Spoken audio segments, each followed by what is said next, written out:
धरती की शान, धरती की शान तू है प्रभु की संतान, तेरी मुट्ठियों में बंद तूफान है रे। मनुष्य तू बड़ा महान है, भूल मत मनुष्य तू बड़ा महान है। तू जो चाहे पर्वत पहाड़ों को फोड़ दे, तू जो चाहे पर्वत पहाड़ों को फोड़ दे, तू जो चाहे नदियों के मुख को भी मोड़ दे, तू जो चाहे माटी से तू जो चाहे माटी से अंबर निचोड़ दे, सॉरी, तू जो चाहे माटी से अमृत निचोड़ दे, तू जो चाहे धरती को अंबर से जोड़ दे। अमर तेरे प्राण, अमर तेरे प्राण मिला तुझको वरदान, तेरी आत्मा में स्वयं भगवान है रे। मनुष्य तू बड़ा महान है, भूल मत मनुष्य तू बड़ा महान है। नैनों में ज्वाला तेरी गति में भूचाल, तेरी छाती में छिपा महाकाल है। नैनों में ज्वाल तेरी, नैनों में जाल तेरी गति में भूचाल, तेरी छाती में छिपा महाकाल है। पृथ्वी के लाल तेरा हिमगिरी सा भाल, तेरी भ्रुकुटी में तांडव का ताल है। निज को तू जान, निज को तू जान, जरा शक्ति पहचान, तेरी वाणी में युग का आह्वान है रे। मनुष्य तू बड़ा महान है, भूल मत मनुष्य तू बड़ा महान है। धरती सा धीर तू है अग्नि सा वीर, धरती सा धीर तू है अग्नि सा वीर, तू जो चाहे काल को भी थाम ले, पापों का प्रलय रुके, पशुता का शीश झुके, तू जो अगर हिम्मत से काम ले। गुरु सामतिमान, गुरु सामतिमान, पवन सातु गतिमान, तेरी नभ से भी ऊंची उड़ान है रे। मनुष्य तू बड़ा महान है, भूल मत मनुष्य तू बड़ा महान है। धरती की शान तू है प्रभु की संतान, तेरी मुट्ठियों में बंद तूफान है रे। मनुष्य तू बड़ा महान है, भूल मत मनुष्य तू बड़ा महान है।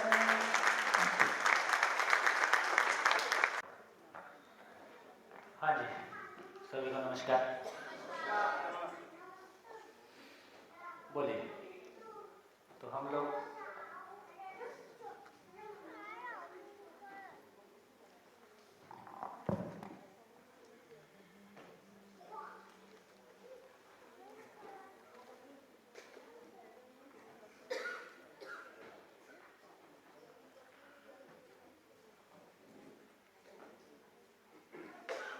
हाँ जी, लौट के आ जाते हैं। हमने आज सुबह मानव की परिभाषा पर चर्चा की है और ये कहा कि मानव न्याय धर्म सत्य पूर्वक जीता है। मानव का मानव के साथ में तृप्ति पूर्वक जीना न्याय है। जब न्याय धर्म सत्य सेट यूज होता है तो फिर बेसिकली समाज के अर्थ में यूज हो रहा है। तो परिवारों का साथ मिलके भयमुक्त हो पाना, उसको कह रहे हैं धर्म, भयमुक्त समाज। और तीसरा कहा कि चारों अवस्थाओं में संतुलन।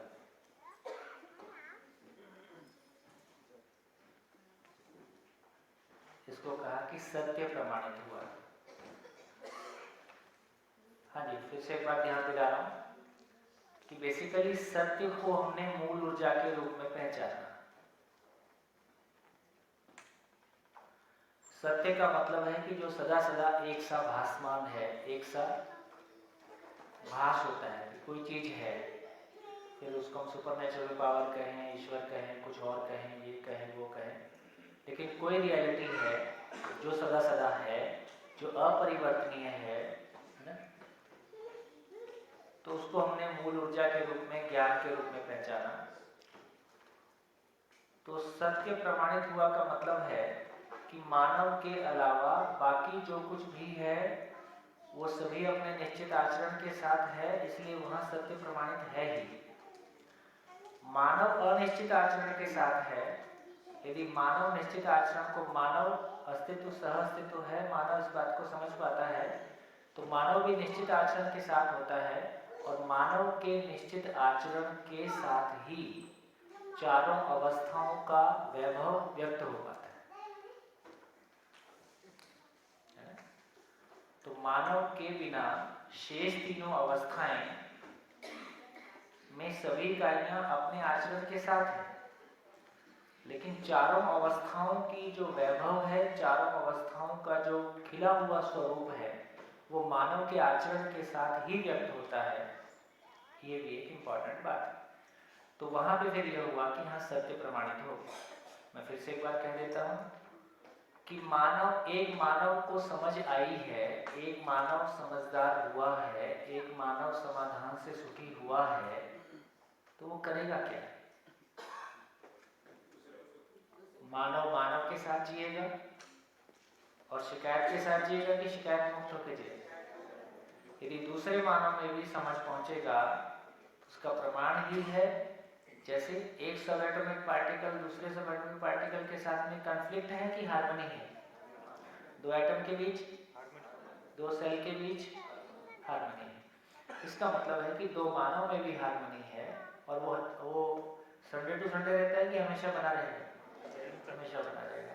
इसका नाम न्याय है। तो मानव का मानव के साथ में जीना फल जाए, जीना प्रमाणित हो जाए, इसका नाम न्याय है। न्याय की अपेक्षा हम सब ने बना ही हुआ है। परिवारों का परस्पर जीना समाज के रूप में, यदि सारे परिवार ऐसे ही होंगे तो कैसा होगा? भय मुक्त होगा। तो समाज अभय हो जाए, इसका नाम धर्म है। और फलतः चारों अवस्थाओं में संतुलन प्रमाणित हो जाए, तो फाइनली सत्य प्रमाणित हुआ। हमको सत्य की समझ आई है ना, इस बात का प्रमाण मिला। तो कहा कि मानव वस्तुओं के साथ जिंदा रहता है, न्याय धर्म सत्य पूर्वक जीता है। ये बात पहुंची? मानव वस्तुओं के साथ जिंदा रहता है, खास बात नहीं है, पता ही है आपको। तो मानव वस्तुओं के साथ जिंदा रहता है, स्वयं को शरीर मान के जीता है, स्वयं को शरीर मान के रहता है, तो जिंदा रहता है। और न्याय धर्म सत्य पूर्वक ही हमारे जीने का प्रमाण है। जैसे किसी ने पैसा कमाया तो उसका प्रमाण क्या होगा? तो उसने घर बनाई, उसने गाड़ी लिया, उसने कुछ और किया। हमारे पास ज्ञान है तो इसका प्रमाण क्या होगा? है? जीने में न्याय धर्म सत्य प्रमाणित होगा। तो जीने में न्याय धर्म सत्य प्रमाणित हो जाए तो फिर जो भौतिक चीजें हैं उनकी कमी रहेगी या वो भी पर्याप्त रहेंगी? वो भी पर्याप्त रहेंगी। तो इस रूप में एक लाइन यहाँ पे स्टैब्लिश किया। तो मानव की परिभाषा को लेके जो स्टैब्लिश अभी वर्तमान जीवन शैली में देखें तो हमारा कौन सा पार्ट पूरा हो गया है, कौन सा पार्ट शेष है?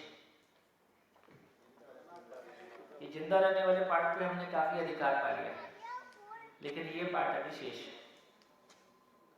ठीक, इतनी यात्रा हमारी शेष है। तो क्या शेष है? मानव का मानव के साथ में जीना हो जाए, समाज भय से मुक्त हो जाए, और प्रकृति में संतुलन सुनिश्चित हो जाए, ताकि आने वाली पीढ़ी, प्रकृति में संतुलन हो जाए तो प्रकृति पे एहसान है कि हमारी जरूरत है? हमारी जरूरत है, ताकि हमारे ही बच्चे, आने वाली पीढ़ियां मतलब हमारे ही बच्चे बढ़िया से जी सके। तो न्याय धर्म, तो मानव की परिभाषा में एक हिस्सा हमने पूरा किया, एक हिस्सा विशेष। चलिए,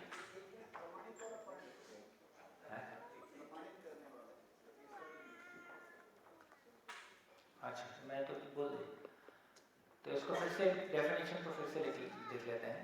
तो एक तो पता चला कि मनाकार को साकार करने वाला है ना। तो मनाकार का मतलब है हमारी जो भी भौतिक आवश्यकताएं हैं उसके लिए कोई आकार पहले मन में बनता है। जैसे सिलाई की मशीन कैसे बनी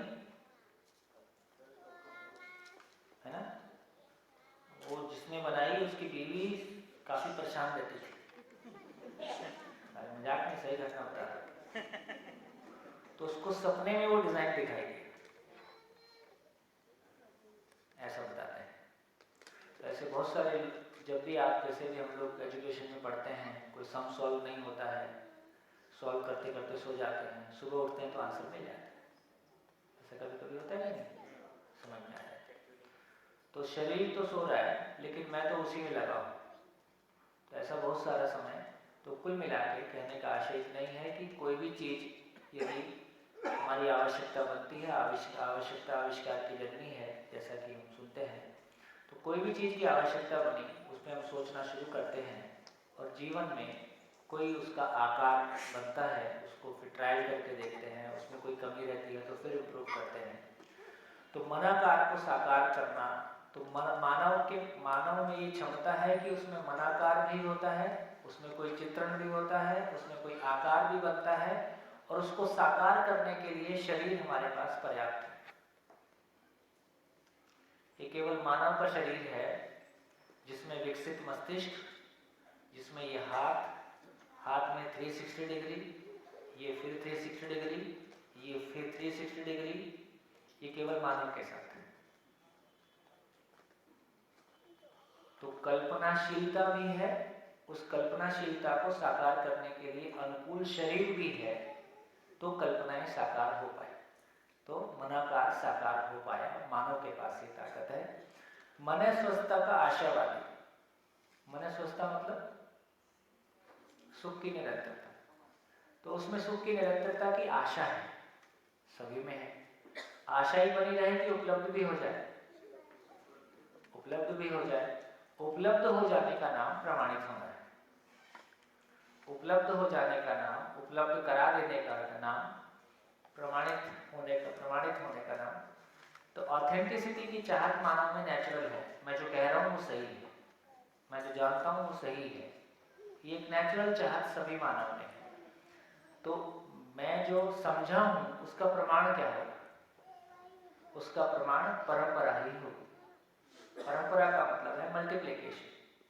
तो किसी चीज का प्रमाण, मुझको हिंदी आती है तो मैं दूसरे को सिखा सकता हूँ, खेती आती है दूसरे को सिखा सकता हूँ। जिस दिन वो करने लगता है तब मेरे को कैसा लगता है? वो करने लगता है तो खुशी होती है कि हाँ ये काम तो हो गया। तो परंपरा ही प्रमाण है हमारी। मैं खुश हूँ तो इसका प्रमाण क्या है? परंपरा हो जाए। और ये नेचुरल है, ये अलग से कोई बहुत बड़ा पुरुषार्थ है ऐसा नहीं है। सूत्र है, जो जिसके पास है वह उसको बांटेगा ही। यदि खुशी हमारे पास होगी तो वो बटेगी ही। तो इस रूप में परंपरा में माँ बाप अपने बच्चों के साथ में, शिक्षक अपने विद्यार्थियों के साथ में सीखने समझने सीखने का काम चलता ही रहता है। ठीक है नाटा जी, आगे चलो। नाटा जी परमिशन देते हैं तो आगे चलता हूँ।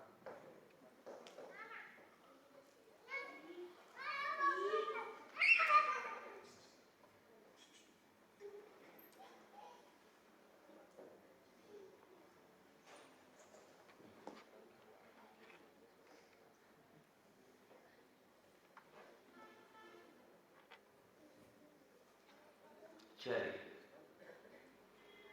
तो मानव साथ साथ क्यों रहता है?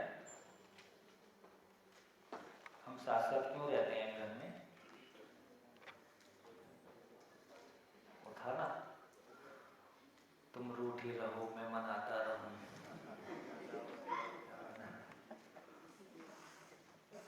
शादी करके एक काम अच्छा है, बोर नहीं होते।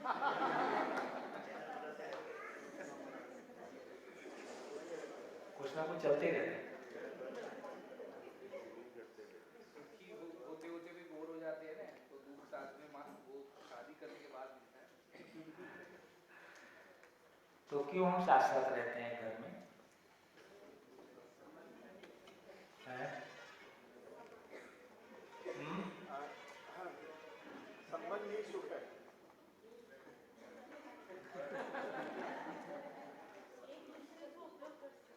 एक दूसरे को यूज कर सकते झगड़ा करने संबंध नहीं हैं, भाव की पूर्ति के लिए। अब दोनों ही खाली हैं तो कौन किसको देगा? झगड़ा तो यही है ना, है? एक दूसरे के लिए उपयोगी हो जाए।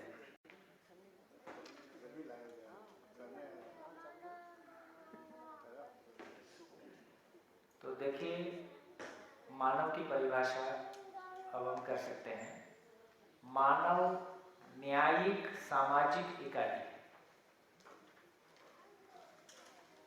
मानव एक ऐसी इकाई है जो न्याय को प्रमाणित करने के लिए सामाजिक हुआ है। पशु कैसा है? जो वंश को प्रमाणित करने के लिए सामाजिक हुआ है उसका नाम पशु है। जो न्याय को प्रमाणित करने के लिए सामाजिक हुआ है उसका नाम मानव है। क्या फर्क है दोनों में?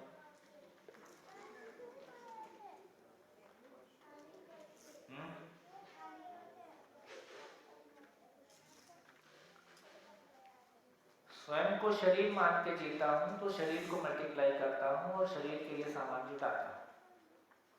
स्वयं को मानव के रूप में पहचानता हूं तो मानव को मल्टीप्लाई करता हूं। मानव को मल्टीप्लाई करना मतलब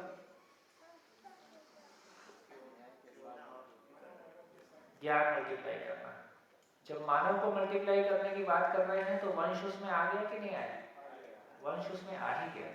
तो जो कर रहे हैं वो कोई गलत कर रहे हैं ऐसा नहीं कह रहा, पर वो पर्याप्त नहीं है। तो मानव में ज्ञान को मल्टीप्लाई करें तो अपने बच्चों के साथ, इसलिए पहले भी चर्चा में आया कि अपने बच्चों के लिए सबसे बड़ी गिफ्ट एक माँ बाप क्या दे सकते हैं? आचरण। वो स्वयं ऐसे आचरण से संपन्न हो जो हमारे बच्चों में हम देखना चाहते हैं। तो इसका अर्थ है मानव न्यायिक सामाजिक इकाई है। न्याय का मतलब है शिकायत मुक्त जीने की परंपरा, शिकायत मुक्त जीने की निरंतरता। न्याय का मतलब है दो मानव का उभय तृप्ति के साथ, म्यूचुअल फुलफिलमेंट के साथ हमेशा जी पाना। ये कैसे हो पाएगा? है आचरण अच्छा हो जाए। अच्छे का कोई पैमाना नहीं है ना। अच्छाई हमको स्वीकृत है पर अच्छाई का कोई पैमाना हमारे पास नहीं है। आपका अच्छाई का पैमाना अलग है, मेरा अच्छाई का पैमाना अलग है। तो आदमी की जिंदगी का सारा खेल उसने लक्ष्य क्या स्वीकारा हुआ है इस पर निर्भर करता है। आदमी की जिंदगी का सारा खेल उसने लक्ष्य क्या स्वीकारा हुआ है। अपने अपने अंदर झांक के देखिए कि हम जिंदा हैं, जी रहे हैं, लक्ष्य क्या स्वीकारा हुआ है, अपने में स्वीकार क्या हुआ है। यदि किसी ने पैसे को लक्ष्य के रूप में स्वीकारा हुआ है तो उसकी सारी ताकत कहाँ लगेगी? पैसे के लिए लगेगी। तो जो लक्ष्य हमने स्वीकारा हुआ है उसके लिए हमारा तन मन धन अपने आप नियोजित होता रहेगा। तो लक्ष्य सही स्वीकार हो गया, बस खेल इतना है, लक्ष्य सही स्वीकार हो जाए। तो चलिए अब हम चलते हैं थोड़ा सा। तो अभी तक की चर्चा में देखा जाए तो हम धीरे धीरे कोर की तरफ बढ़ रहे हैं। तो मैं सोचता हूं कि मैं ब्रेक के पहले जीवन को इंट्रोड्यूस कर दूं। तो अब हम जीवन को समझना चाहते हैं। जीवन का मतलब है कि मैं जीवन हूं, मैं इस मेल या फीमेल शरीर को चलाता हूं। ठीक, शरीर मरता है, मैं नहीं मरता। मुझ में समझने की असीम ताकत है, संसार क्यों है, कैसा है, मैं समझना चाहता हूँ। मैं क्यों हूँ, कैसा हूँ, मैं समझना चाहता हूँ। और अंततः मुझको जिंदगी में करना क्या है, मैं बहुत क्लैरिटी के साथ उसको पाना चाहता हूँ, जी के उसको प्रमाणित करना चाहता हूँ कि मैं सही समझा, है ना, उसको मैं प्रमाणित करना चाहता हूँ। तो कोई चीज को हम पहचानते हैं तो कैसे पहचानते हैं? कोई चीज को पहचानते हैं तो हम कैसे पहचानते हैं? जैसे आप ये पहचानते हैं कैसे पहचाना? क्या ये पेन? तो पेन है, ये कैसे पहचाना? क्योंकि पहले से जानते हैं, बस सार इतना ही। इसकी क्रिया को हम पहले से जानते हैं, तो किसी इकाई को हम उसकी क्रिया से पहचानते हैं। तो जीवन को भी हम क्रिया से पहचानने की कोशिश करेंगे। तो जीवन के बारे में कहा जा रहा है कि जीवन में 10 क्रियाएं हैं, और ये 10 क्रियाएं आपस में अविभाज्य वर्तमान है। अविभाज्य मीन्स अनडिवाइडेड, वर्तमान मीन्स जो हमेशा वर्तता है। ये 10 क्रिया एक साथ है, कभी भी अलग अलग नहीं हो सकती। इतना ही है कि कुछ क्रिया व्यक्त हो रही है, कुछ क्रिया व्यक्त नहीं हो रही, लेकिन 10 क्रिया हमेशा इस रूप में जीवन एक इकाई है। इस पर बहुत विस्तार से चर्चा होने की जरूरत है। मेरे अपने कैलकुलेशन में एक दिन कम पड़ा, इसलिए मैंने बहुत सारी चीज़ों को छोड़ दिया है ना। मेरे के माइंड सेट में था कि 8 दिन है, मैं वही मान के चल रहा था। कोई बात नहीं, आगे चर्चा होती रहेगी, धीरे धीरे हम आगे बढ़ते रहेंगे। तो 10 क्रियाएं हैं, और 10 क्रिया अपने आप में अविभाज्य है, अनडिवाइडेड है। इस रूप में हमने, यदि स्वरूप की बात करें तो जीवन अपने आप में एक सूक्ष्म अति सूक्ष्म, जैसे परमाणु है ना, कितना सूक्ष्म होता है। किसी लेमैन को बताता हूं कि परमाणु का साइज क्या होता है, कैसे बताए? दिखता नहीं, तो कम से कम इतना छोटा तो हो गया कि दिखने की सीमा से वो आगे चला है। तो बूंद का आकार हमारे पास है, तो हो सकता है बूंद का 1,00,000वां हिस्सा, इस टाइप का कुछ बोलने से अंदाजा लगता है, अच्छा तो इतनी छोटी चीज है। तो जीवन अपने आप में एक सूक्ष्म अति सूक्ष्म रियलिटी, ये कैसे शरीर को चलाता है, शरीर में कहाँ रहता है, किस आकार में होता है, इसकी सारी चर्चाएं बहुत विस्तार से होने की जरूरत है, जो इस शिविर में नहीं हुई है, ठीक है।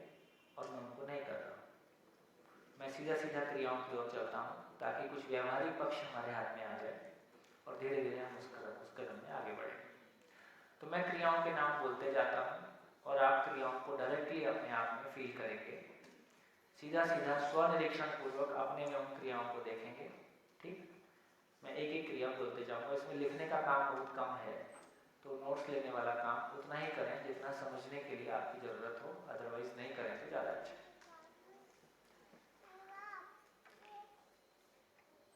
मैं हर मानव बोलूंगा, आपको अपने पे टिके रहना है। हर मानव में निरंतर सुख की चाहना बनी हुई है, दिख रहे हैं? जितना साफ मैं दिख रहा हूं, उतनी साफ अपनी चाहना दिख रही है? क्यों नहीं दिख रही? फिर से देखो, फिर से देखो। देखिए, हमारा अभी स्वयं को शरीर मानते हुए देखने की कंडीशनिंग भी फिजिकल है, जबकि मैंने आपसे कहा कि वो वर्चुअल रियलिटी वाला गूगल लगा के, है ना, मैं ही सारी समझदारी की बात और सारी अच्छी बातें करते हुए यदि मेरे को ही वो पहना दिया, तो मैं बिल्कुल वैसे ही फील कर रहा था कि मैं गाड़ी में बैठा हूँ और ये गाड़ी चल रही है और ये पहाड़ के नीचे उतर रही है, वैसे ही वो हिलता था, वैसे ही डर होता था। जबकि मुझको पता है कि मैं एक ऑफिस में चेयर पे बैठा हूँ, इसके बावजूद भी वो वैसे ही फील होता है। इसका मतलब क्या है? हमारे लिए आंख से देखने का कोई मतलब नहीं है, फील क्या होता है मतलब वो है। आंख से जो दृश्य है वो कुछ भी रहे, मुझको फील क्या हुआ, मुझको देखने से मतलब है कि फील होने से मतलब है? मेरी सारी दुनिया फील होने से है। तो सामने कितना भी सुंदर दृश्य है, मेरे अंदर फीलिंग खराब चल रही है या उसको देख के मेरे को कोई दुखद घटना याद आ रही है और दुनिया को वो अच्छा वाला सीन दिख रहा है, मुझको तो जिंदगी का दर्दनाक घटना जो मेरे साथ गुजरी है मेरे अंदर तो वो चल रहा है। तो एक तो इस बात को बहुत अपने अंदर थोड़ा देखने की आवश्यकता है कि हम आंखों से जो देखते हैं वो महत्वपूर्ण नहीं है। उसको देख के जैसा हमको फील होता है, जैसा हम महसूस करते हैं, हमारी जिंदगी तो उसके साथ साथ चलती है। तो क्या चर्चा हो रही थी? मैंने कहा कि हर मानव में निरंतर सुख की चाहत बनी हुई है। इसको अपने आप में स्वनिरीक्षण पूर्वक देखें। ऐसा मेरे अंदर है? नहीं। शंका होती है तो उल्टा करके देखें, क्या मैं कभी कभी दुखी होना चाहता हूं, अपमानित होना चाहता हूं? ठीक है।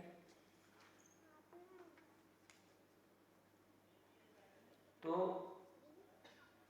जिंदा सभी हैं, जीना सभी चाहते हैं। ऑब्जर्वेशन की ताकत मानव में है और ऑब्जर्वेशन पूर्वक निष्कर्ष लेने की ताकत मानव में है। और कहीं उसमें ज्ञान की रोशनी में ऑब्जर्वेशन हो जाए तो वास्तविकता का भास, आभास, प्रतीति, भास आभास का मतलब और बेहतर और बेहतर और बेहतर, मैं वास्तविकता के नजदीक आता हूं। तो पूरे शिविर की महिमा क्या है? पूरे शिविर की महिमा यह है, किसी अनुभव की रोशनी में, है ना, किसी अनुभव की रोशनी में आपको अपने में किन्हीं क्रियाओं को देखने के लिए कहा जाता है और आप डायरेक्टली ऑब्जर्व करते हो कि हाँ मेरे अंदर ऐसा हो रहा है, या आप निष्कर्ष ले पाते हो कि हाँ सबके अंदर ऐसा ही होता है। तो ये निष्कर्ष हमारी पूंजी है, ये निष्कर्षों का स्वीकार हो जाना अध्ययन है और वो हमारे आचरण का हिस्सा धीरे धीरे बन जाता है। मैंने आपसे कहा कि सभी मानव सुख की निरंतरता चाहते हैं। ये दिख रहा है? दिख रहा है। उपलब्धता अनुसार हम सुख भोगते भी रहते हैं। उपलब्धता के अनुसार हम सुख भोगते भी रहते हैं। क्या उपलब्ध है? अभी आप जो बैठे हो, ये चेयर प्लास्टिक की है, ये कोई शानदार सोफा लगा हुआ नहीं। तो सोफा भोगोगे कि चेयर भोगोगे? चेयर ही भोग सकते हैं। तो यहाँ जैसा रहन सहन है, जैसा खान पान उपलब्ध है, शिविर में जो भी कंटेंट चलता है, हम सारे को भोग रहे होते हैं। जो है उसी में से कुछ भोग रहे हैं, या जो हमारी मेमोरी में कुछ बना हुआ है या ज्ञान में कुछ बना हुआ है उसको भोग सकते हैं। तो दो बातें मैंने कही। एक तो मैंने कहा कि सभी मानव में निरंतर सुख की चाहना बनी ही रहती है। बनी ही रहती है या आपको कोई प्रयास करना पड़ता है? बनी ही रहती है। इसमें कोई आपका योगदान है? आपका कोई योगदान नहीं। केवल ये बनी ही हुई है, आपने ध्यान दिया तो पता चला हाँ बनी हुई है। दूसरा कहा कि उपलब्धता के आधार पे हम सुख भोगते भी रहते हैं। शिविर के दौरान क्या सुख भोगते हैं? कोई चीज समझ में आती है? और क्या सुख भोगते हैं?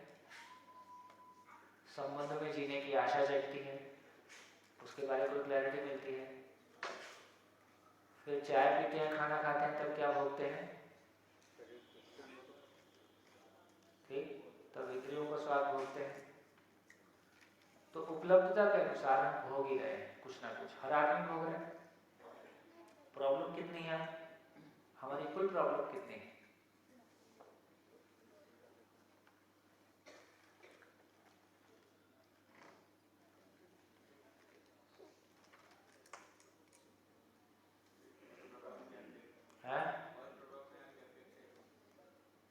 नहीं, मैंने जितनी दो बातें कही बस इसी में टिकी है कि निरंतर सुख की चाहना बनी हुई है और उपलब्धता के आधार पर भोगते रहते हैं।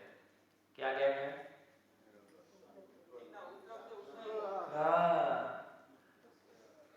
चाहना निरंतर सुख की है और उपलब्धता निरंतर नहीं है। बस इतनी ही प्रॉब्लम, और हमारी कोई प्रॉब्लम नहीं। कुल इतनी ही प्रॉब्लम है कि चाहना निरंतर की है, चाहना निरंतर सुख की है, और भोगना कितना है? भोगना क्षणिक का है, क्योंकि उपलब्ध क्षणिक है। जिंदा रहने के धरातल पे क्षणिक ही उपलब्ध हो पाता है, बाकी अपेक्षा रूप में, आशा रूप में बना रहता है। तो ये निरंतर सुख की चाहना और उपलब्धता के आधार पे भोगना, इसका नाम है आस्वादन क्रिया। एक क्रिया।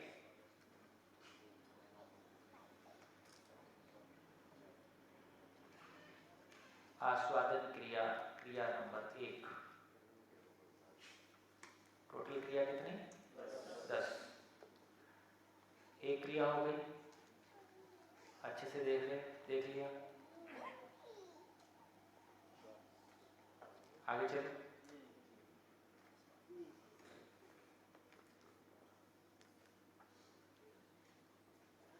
निरंतर सुख की चाहना और उपलब्धता के अनुसार भोगना, तो ऐसे ही उपलब्ध हो जाता है कि कुछ करना पड़ता है? करना पड़ता है। तो निरंतर सुख की चाहना, जो चाहना है उसके लिए वो उपलब्ध हो जाए, उसके लिए कोई निर्णय लेना होता है। तो सुख की चाहना उपलब्ध हो जाए, इसके लिए जो मैं निर्णय लेता हूं उसका नाम चयन है। ये करना है। और जो मैं चयन करता हूं उसके आधार पे मैं सशरीर या तो कार्य करता हूं या व्यवहार करता हूं।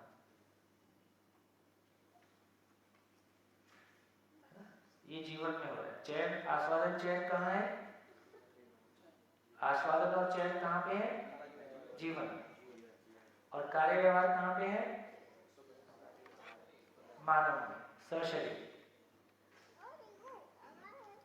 थोड़ा सा ये बोर्ड साफ कर दो।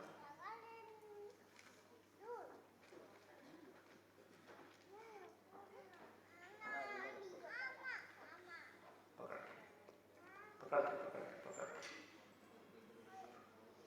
ठीक हो गया? व्यवहार को गुजराती में क्या बोलते हैं? मानव के साथ जो आदान प्रदान करता है उसको गुजराती में क्या बोलते हैं? व्यवहार बोलते हैं।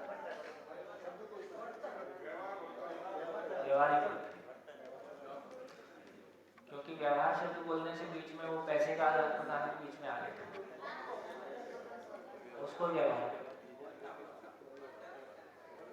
वर्तन।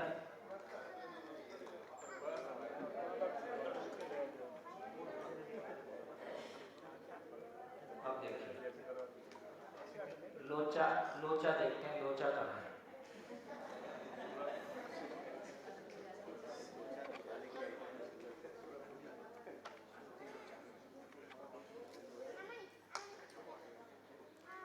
व्यवहार की परिभाषा क्या होगी? व्यवहार की परिभाषा क्या होगी? है? अच्छा, इंग्लिश में बोलते हैं इस परिभाषा या? हाँ जी, व्यवहार की परिभाषा क्या होगी? आदान प्रदान। आओ चुगली खेले, उसमें तो आदान प्रदान होता है। तो चुगली को व्यवहार बोलेंगे नहीं बोलेंगे? क्या बोलेंगे? मानव का दूसरे मानव का है? क्या बोलेंगे?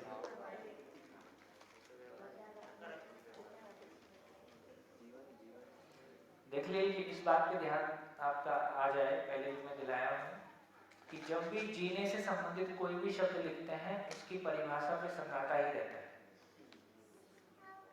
या अलग अलग हम कुछ भाषाएं बोल सकते हैं। पेन क्या होता है? इसमें कोई झंझट नहीं। माइक क्या होता है? व्यवहार क्या होता है?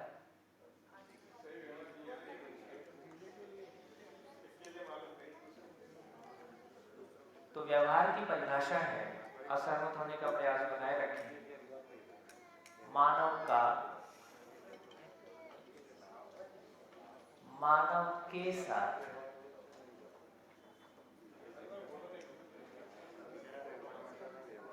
सुखी होने के लिए किया गया श्रम। मानव के साथ सुखी होने के लिए किया गया श्रम। यदि व्यवहार ये है तो कार्य क्या है?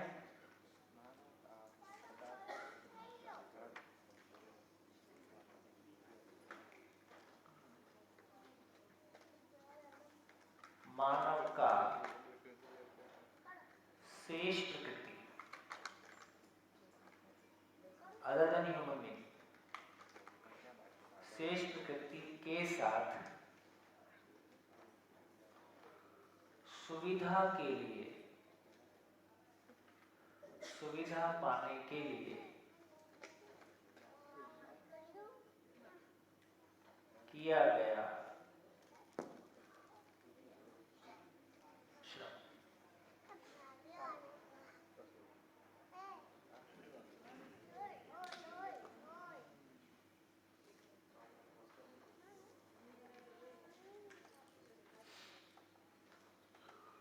बढ़िया।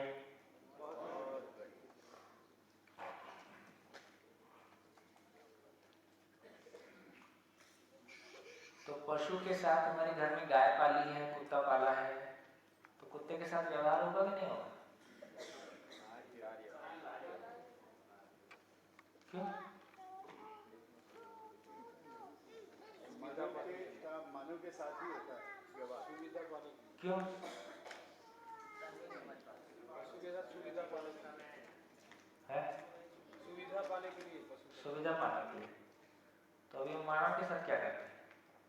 सुविधा पाने के लिए भी करते हैं।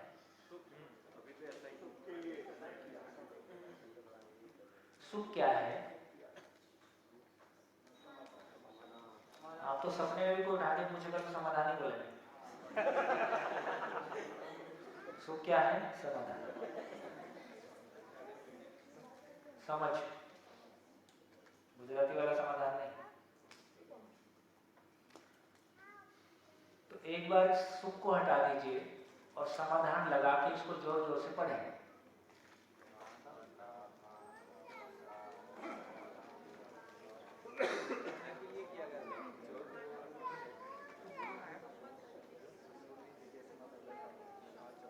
क्या निकला? मानव के साथ समाधानित होने के लिए किया गया श्रम।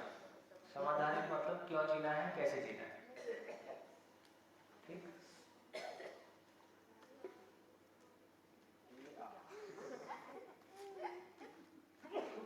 हम सुबह से शाम तक मानव के साथ क्या करते हैं, कैसे बातचीत करते हैं?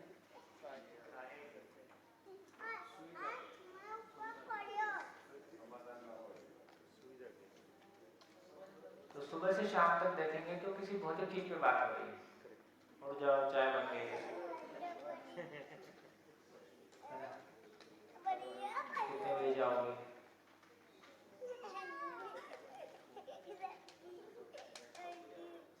कितने बजे आओगे? सब्जी ले आना, सिलेंडर खत्म हो गया।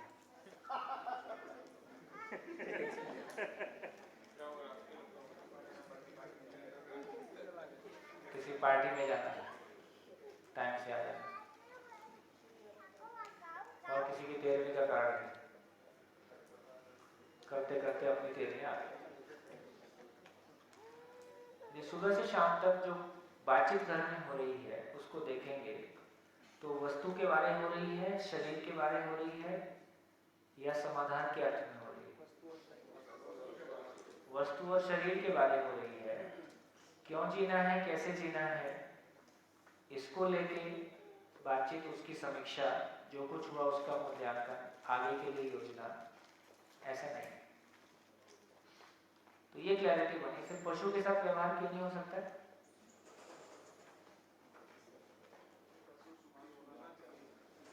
तो ना तो पशु को हमसे समझना है कि क्यों जीना है, कैसे जीना है। तो बैल आपके पास चल के आया हो, मेरे जीने का पर्पस क्या है?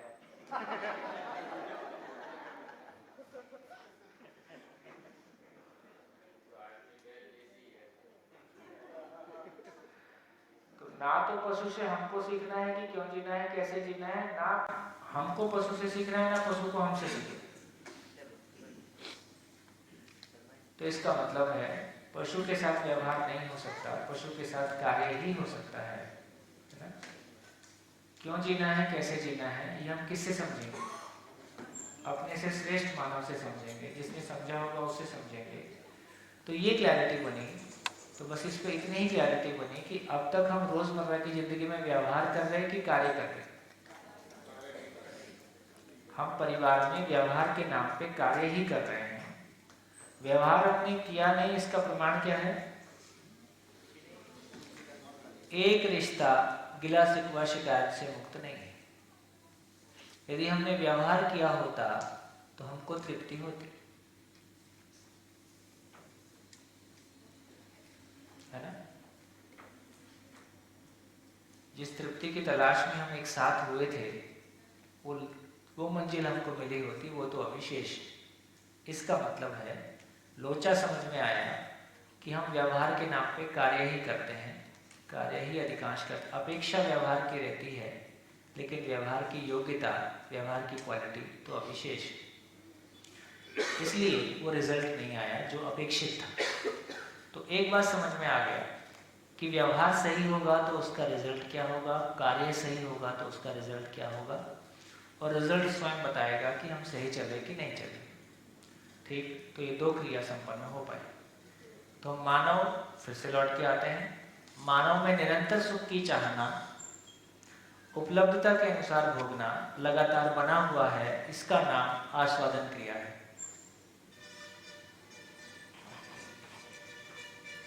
मैं सुखी होने के लिए मेरी चेतना के अनुसार स्वयं को शरीर मानता हूं तो, और जीवन मानता हूं, मानव मानता हूं तो कोई ना कोई चयन लगातार, चयन क्रिया लगातार हो रही है। कैसे? जैसे बैठे हैं वैसे बैठे रहने का चयन, सुनना है या नहीं सुनना भी एक चयन है, नहीं सुनना भी एक चयन है।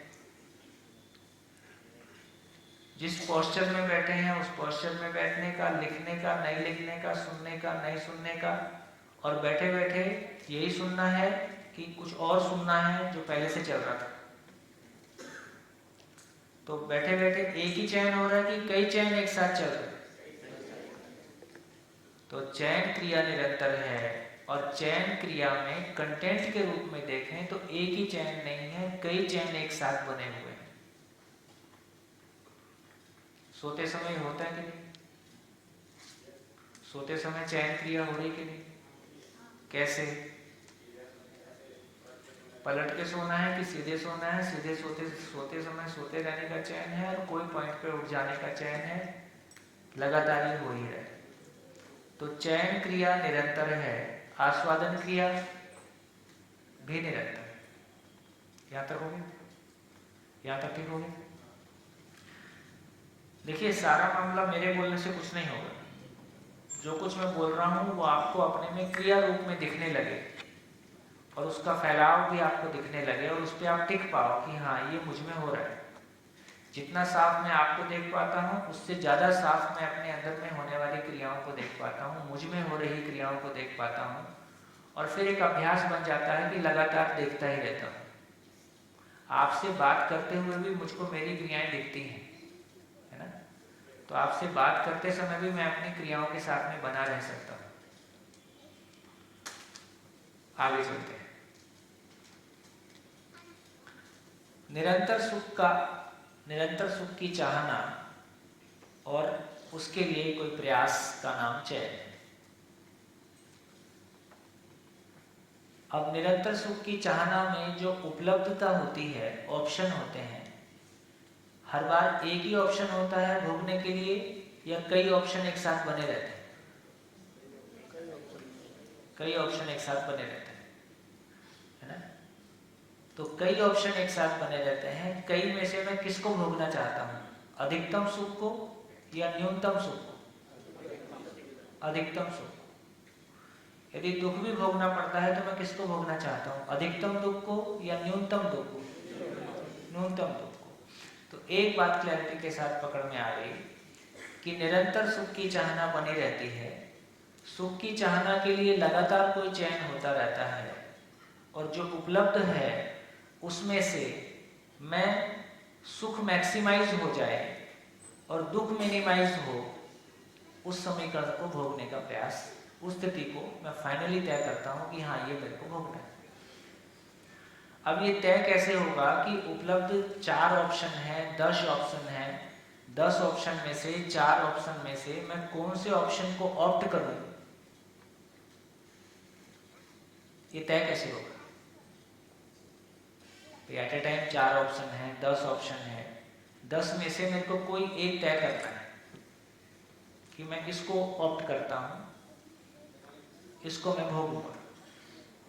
तो 4 में से 10 को, तो उसके लिए जीवन में एक दूसरी क्रिया है जिसको बोल रहे हैं कि तुलन, कंपैरिजन।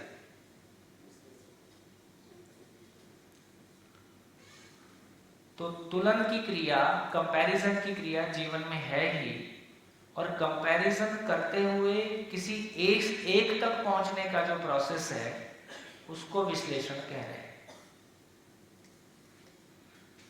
विश्लेषण का मतलब फाइन डिटेल्स में जाना, हर ऑप्शन की फाइन डिटेल्स में जाना, उसकी फाइन डिटेल्स में जाके क्या क्या पहचानना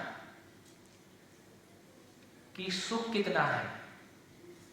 ऑप्शन नंबर 1 सुख 40%, ऑप्शन नंबर 2 सुख 50%, ऑप्शन नंबर 3 सुख 60%। तो क्या ऑप्ट करूंगा? 60%। ऑप्शन नंबर 1 दुख 40%, ऑप्शन नंबर 2 दुख 60%, क्या ऑप्ट करूंगा? 40। तो दुख कम से कम हो, सुख अधिकतम हो, उस क्रम में मैं चीजों को तौलूंगा, चीजों को तौल के विश्लेषण करके किसी आस्वादन तक पहुंचूंगा। तौलने का आधार क्या होगा? उसका नाम तुलन है। किसी एक तक पहुंचने के लिए जो प्रोसेस अपनाया वो विश्लेषण है। फिर तौलने का आधार क्या होगा? कितने सारे डायमेंशन हैं जिस आधार पर मैं चीजों को कंपेयर करूंगा, तोलूंगा। तो उसको देखते हैं। लेकिन सवाल ये है कि ये आस्वादन, चयन, तुलन, विश्लेषण किस बात के लिए, क्यों इतनी मेहनत कर रहा हूं? क्यों इतनी मेहनत कर रहा हूं? सुख ही पाना चाहता हूं। तो मूल में एक चित्रण बना हुआ है, मूल में एक चित्रण बना हुआ है। उस चित्रण को साकार करके मैं सुखी होना चाहता हूं। तो उस चित्रण के लिए तुलन, विश्लेषण, ऐसे आस्वादन हो रहा है और फिर चयन हो रहा है। तो कितनी क्रिया हो गई? 5। तो चलो अब कोई एक जन खड़े हो जाओ। जब आप कॉलेज से निकले थे फिर क्या क्या हुआ वो कहानी सुनाओ। कॉलेज का आखिरी दिन और आगे की कहानी शादी होने तक। शादी होने के बाद की कहानी तो सबको पता ही है, इसलिए उस कहानी की जरूरत नहीं। तो जिनका कॉलेज आ गया उसमें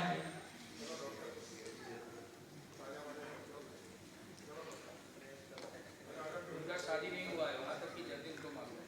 हाँ, उनका तो शादी हुआ नहीं है, इसको वहां तक की जर्नी पता ही नहीं। उसके आगे की मालूम है, वहाँ तो नहीं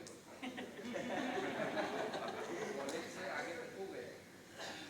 शादी और जॉब ये 2 चीजें हैं जो आदमी की जिंदगी को एक समय काफी प्रभावित करती हैं। तो 2 बड़ी घटनाओं की चर्चा से हम अपनी प्रॉब्लम सॉल्व करने की कोशिश करते हैं। बताओ कौन आएगा जिसकी जॉब और शादी दोनों हो गई हो और उसको ठीक से याद भी हो।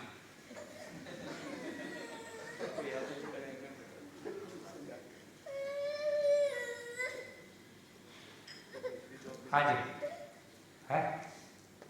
हाँ चलिए माइक ले लीजिए।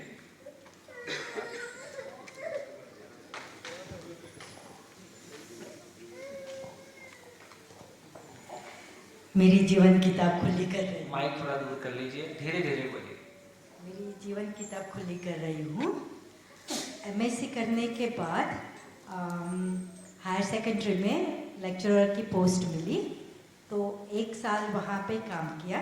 आपने कॉलेज करने के बाद ये टीचिंग का जॉब ही क्यों किया?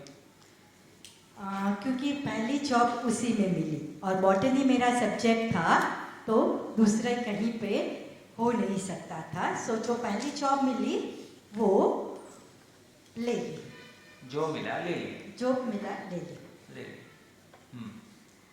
1 साल काम करने के बाद वहाँ पे दूसरा मेरा माउंटेनियरिंग शौक था, तो उसमें माउंट आबू में माउंटेनियरिंग इंस्टीट्यूट में दूसरी एक जॉबर आ रही थी। उसका मेरा रस का विषय भी था और सैलरी भी उसमें ज़्यादा मिलती थी, तो स्कूल में से जाके माउंटेनियरिंग इंस्टीट्यूट तो में स्कूल वाली जॉब छोड़ दी। स्कूल वाली जॉब छोड़ दी। माउंटेनियरिंग आपको क्यों अच्छा लगता है? शौक है, और जब मैं माउंटेन्स में जाती हूँ तो मुझे वहाँ पे अपनापन लगता है। जब भी मैं माउंटेन्स को देखती हूँ तो अभी जब इतने सालों के बाद ये तो मैं 30-40 साल से अपने आप को पूछ रही हूँ कि मुझे माउंटेनियरिंग क्यों अच्छा लगता है, लेकिन एक लगता है कि मैं जहाँ पे जाती हूँ तो अपने आप में जाना बहुत सरलता से वहाँ पे हो जाता है, जो यहाँ पे मॉल में जाओ कहीं पे जाओ वो वहाँ पे इतना होता नहीं है। ये तारा 40 साल के बाद मैं खुद के लिए निकाला है। 6 साल वहाँ पे जॉब की, फिर शादी के बाद आई। आसपास में मेरे जो बहुत दोस्त थे साथ में, जिसमें बहुत सारों में काम करते थे, तो उसमें से one of my very close friend, he was living in USA, he studied there, तो वहाँ से वो आए और प्रपोज किया। तो USA जाने का और very safe, you think that yeah he has a very nice job, very comfortable area, और उस टाइम लगता था कि आदमी भी बहुत अच्छे हैं, तो प्रपोज किया, तो शादी करके USA चली गई। उन्होंने प्रपोज किया, आपने किया? प्रपोज उन्होंने किया, आपने स्वीकार लिया? मैंने स्वीकार लिया। क्यों स्वीकार लिया? अमेरिका का इतना नहीं था, सेफ, मुझसे एक सेफ पार्टनर मिलेगा, तो वो सेफ्टी कंटेंट जो है ना, वो जब अभी मैं सोचती हूँ तो लगता है कि वो जो सेफ पार्टनर का महत्व ज़्यादा था, अमेरिका का उतना नहीं था। सेफ की आपकी तलाश इतनी क्यों थी? सेफ की तलाश जो मैं बोलूँ ना, तो my father was a social worker, activist ही थे, तो कभी भी मैं बचपन से I have to do all the things by myself. कोई भी कोई मेरे लिए खड़ा है वैसा नहीं था। मेरी माँ थी, लेकिन समझ आने के बाद माँ को परेशान नहीं करना है, तो वो सेफ्टी कंटेंट मेरे लिए बहुत ही ज़रूरी था कि भाई कोई है जो मेरी केयर करेंगे, जो मुझे इतने सालों में नहीं मिली है। आगे बस शादी करके USA चले गए। चलो आगे भी सुना।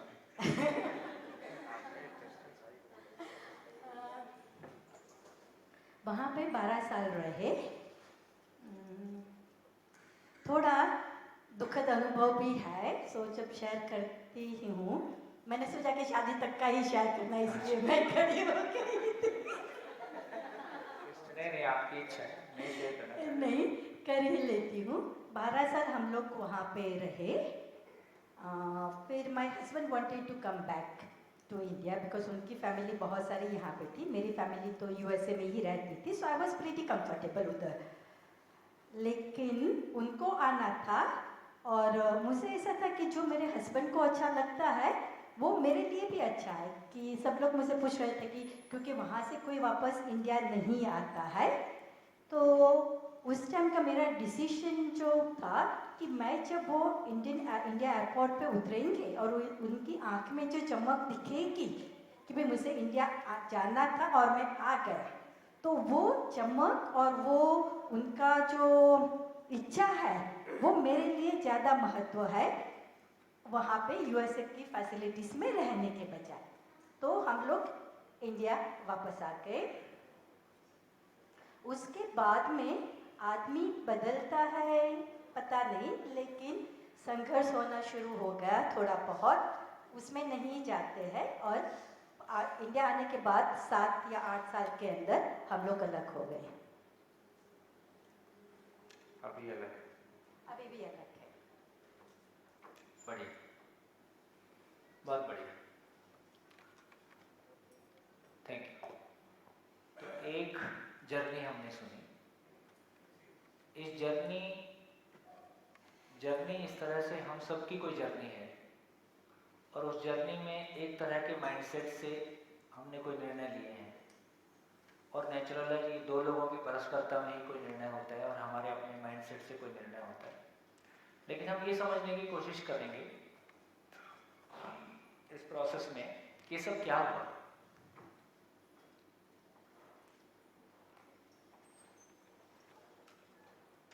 तो जब तुलन की बात कर रहे हैं,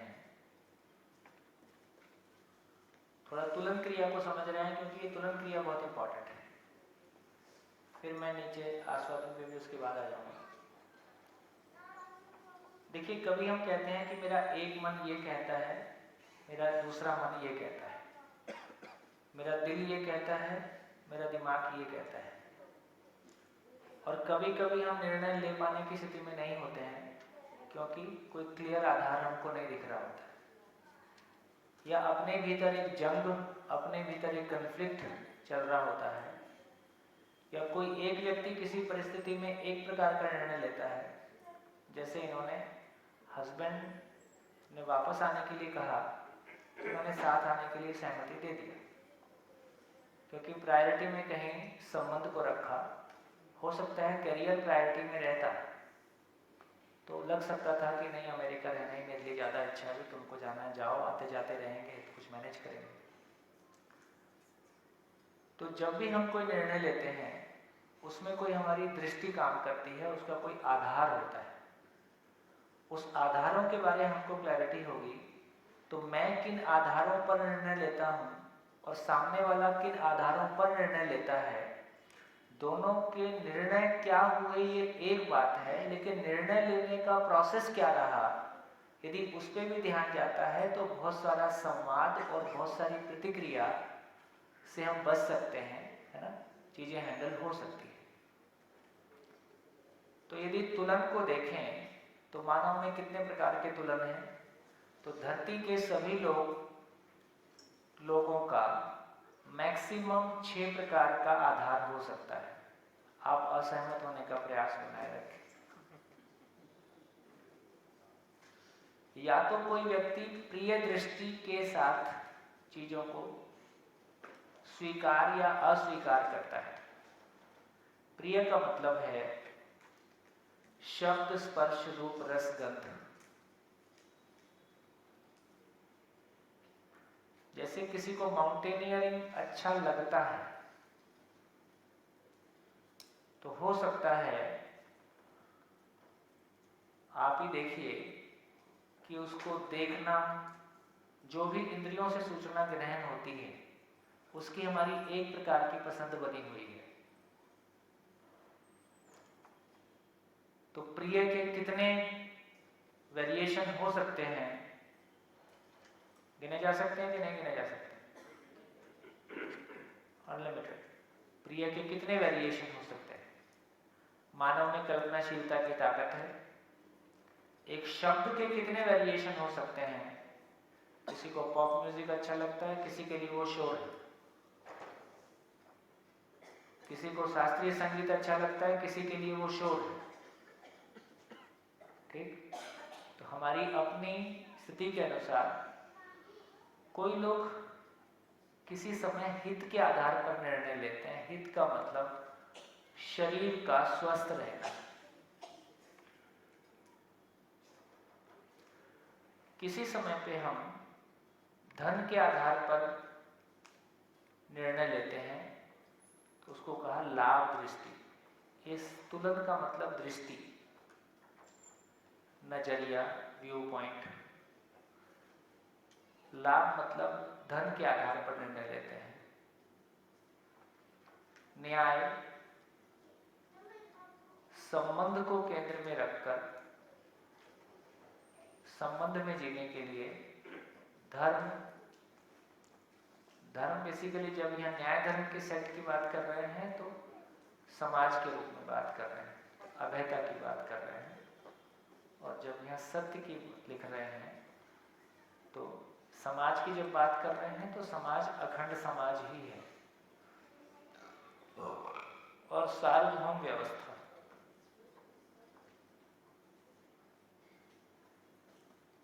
इतने आधार हमारे पास हो सकते हैं।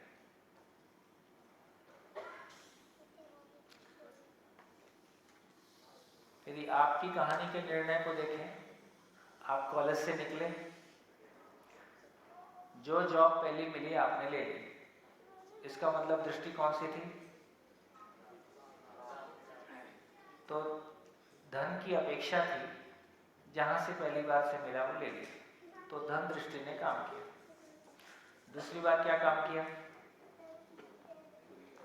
दूसरी बार में वो प्रिय भी था और लाभ भी था, तो दूसरी बार में प्रिय दृष्टि और लाभ दृष्टि ने एक साथ काम किया।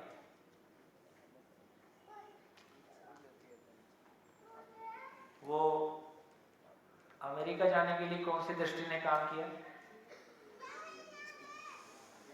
सेफ्टी। तो कहीं संबंध में असुरक्षा अपने भीतर थी। संबंध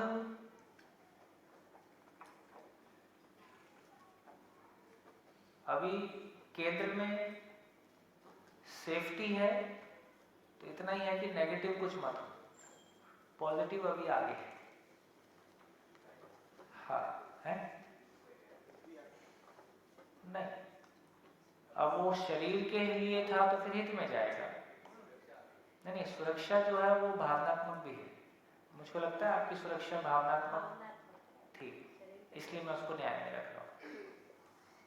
तो एक भावना, एक सामाजिक कार्यकर्ता के साथ में जीने का जो एक असुरक्षा से गुजरना होता है, वो आपने अपने परिवार में देखा।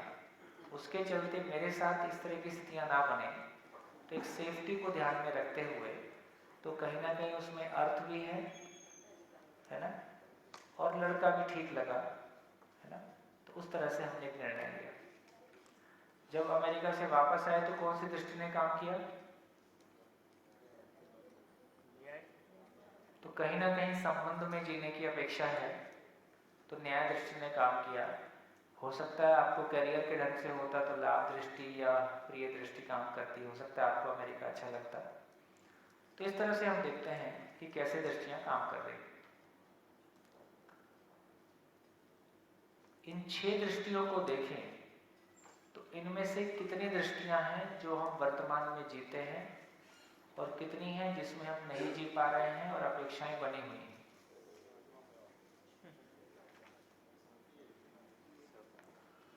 तो शुरू की 3 ये जिंदा रहने के अर्थ में है, ये तीनों जीने के अर्थ में है।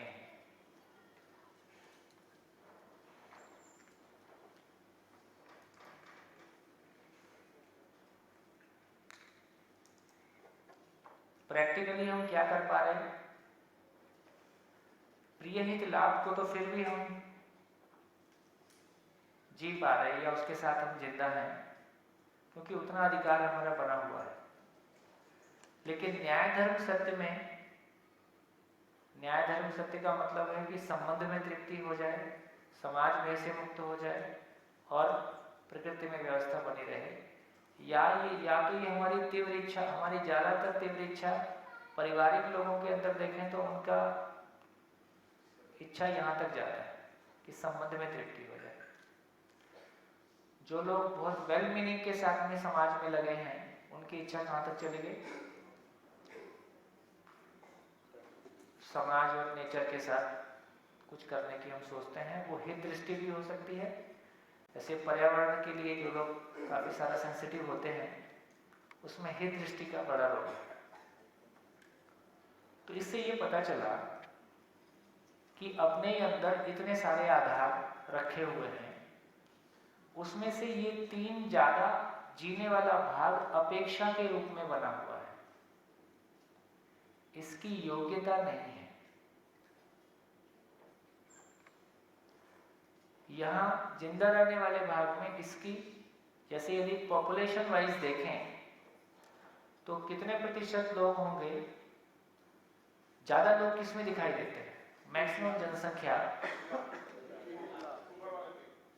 ऊपर वाले 3 में से भी कितने लोग और कम में दिखाई देते हैं? या तो बेसिकली देखा तो प्रिय है, प्रिय के लिए लाभ है।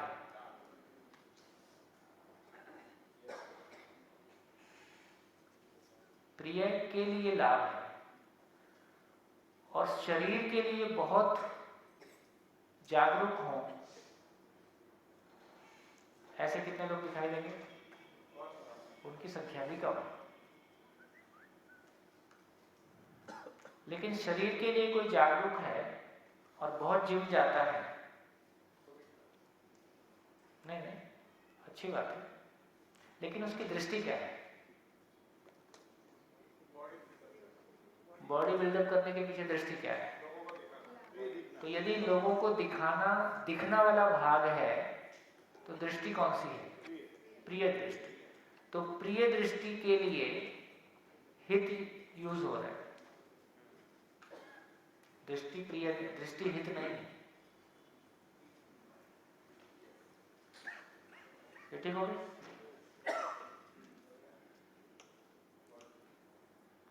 बढ़िया।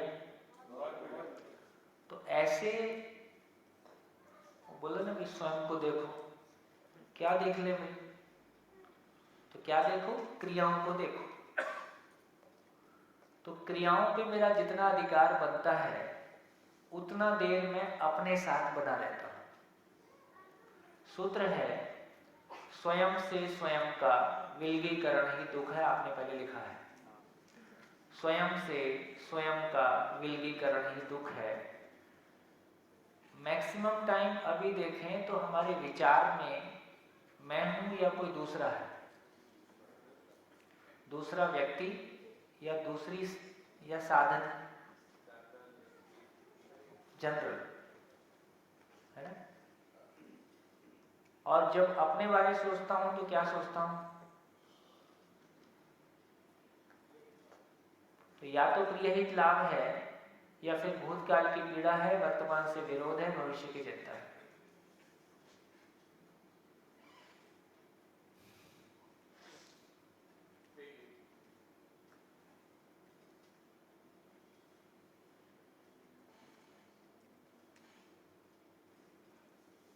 बढ़िया। तो बहुत क्लियरली पता चल रहा है कि मेरे अंदर क्या चल रहा है, क्यों चल रहा है, कैसे इसको हैंडल किया जाए।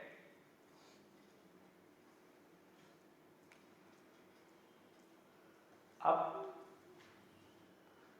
मान लीजिए प्रिय दृष्टि है और माउंटेनियरिंग अच्छा लगता है। अब देश में कौन से पहाड़ पे चढ़ना है, ये भी तो मुद्दा है। वो कैसे चुनेंगे? सुरेश भाई, हर साल कोई पहाड़ पे चढ़ जाते हैं, कैसे तय करते हो कि इस बार कौन से पहाड़ पे चढ़ा जाए?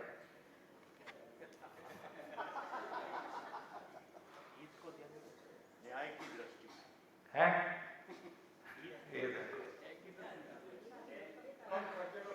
संबंध क्या उसमें शरीर भी तो आएगा। है। हाँ, ये भी दृष्टि रहेगी। जाने वालों की भी तो हालत है, वहीं रह गया एक आध तो हित भी एक दृष्टि होगी, पैसा भी एक दृष्टि होगी, और टाइम भी एक दृष्टि होगी। टाइम किस में आएगा?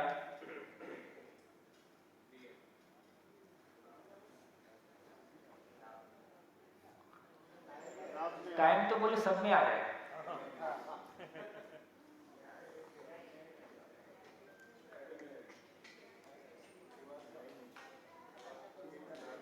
सत्य भी होगा। है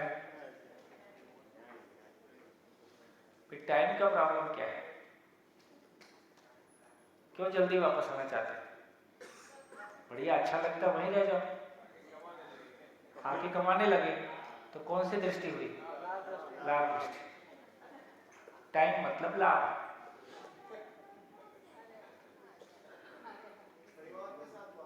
या परिवार के साथ जीना है तो चलो फिर न्याय दृष्टि की अपेक्षा है ना। योग्यता का तो अभी इस बारे में कोई चर्चा नहीं करते। तो किसी भी चीज के बारे में अब देखेंगे तो हमको अंदर की स्थितियां दिखाई दे रही हैं कि आधार क्या है, कौन सी चीज कब हावी हो रही है, निर्णय किस आधार पे हो रहे हैं, चाहते बोलते समय में क्या बोलता हूं और करते समय में क्या करता हूं, ये भी अंतर दिखाई देगा, है ना। फिर बात करते समय हम अध्यात्मवादी हैं और जीते समय हम भौतिकवादी हैं। तो अपेक्षा तो न्याय धर्म सत्य की है, चर्चा भी उसी की है, पर जब करने जाता हूं तो कार्यक्रम उससे भिन्न है, ये अंतर भी दिखाई देगा। तो अध्ययन के लिए कहा, जो अध्ययन का परिभाषा दिया, एक ये भी दिया कि अनुभव की रोशनी में क्या कर रहा हूं, क्यों कर रहा हूं। अनुभव की रोशनी में क्या कर रहा हूं, क्यों कर रहा हूं, हर समय अपने आप से अकाउंट लेना। क्यों करना है कुछ भी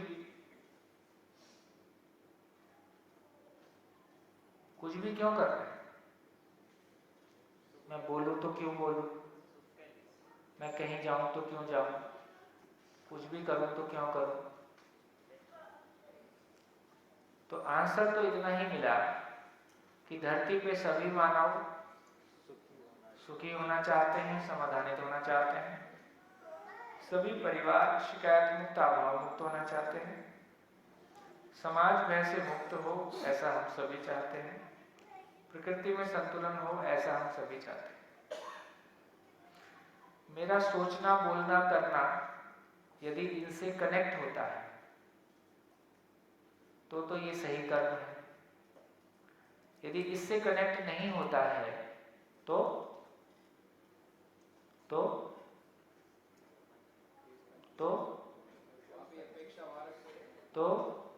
खाना पीना मतलब प्रिय लाभ हो गया। हाँ, खा पी के निकल ली।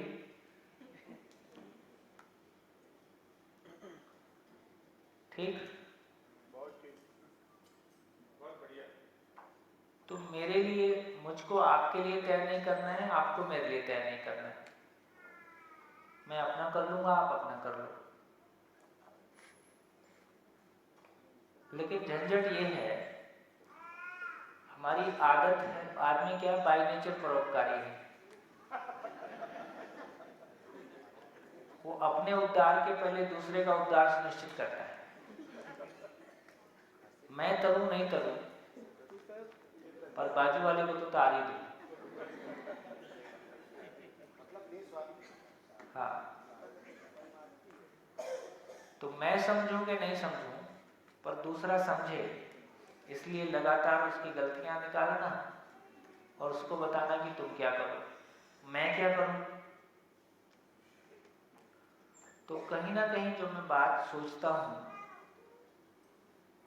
कि पूरी प्रकृति में कहीं शासन नहीं है, हमारे अंदर ये शासन कहां से आता है? हम दूसरे को क्यों चलाना चाहते हैं?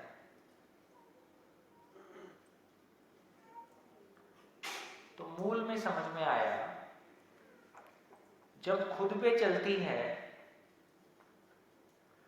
जब खुद पे मेरी चलती है तो दूसरों पे प्यार आता है। क्योंकि खुद पे चलने की जो खुशी है, खुद पे चल पाई, मैं स्वनियंत्रित हूं, मैं स्वनियंत्रित हूं, ये इतनी बड़ी खुशी है, तो फिर दूसरों के लिए प्यार आता है। जब मेरी खुद पे नहीं चलती तो दूसरों पे चला के मेरी चलती है, अपने पे ना चले तो दूसरे पे चलती है। उस कमी को भरना चाहता हूं, उस नहीं चलने से का जो एहसास होता है उसको कहीं भरने की कोशिश है। देखिए, मेरे को ये भी लगता है कि एक दूसरे से जो हम मनवाना चाहते हैं, कराना चाहते हैं, उसके लिए भी शायद प्यार ही सबसे बड़ी ताकत है। मैं एक बढ़िया एग्जाम्पल से मेरे घर में देखता हूं। किसी एक घटनावश, घर कोई नहीं बताना, किसी एक घटनावश मैं किसी भी शहर में जाऊं, मैं सीट बेल्ट लगाता हूं।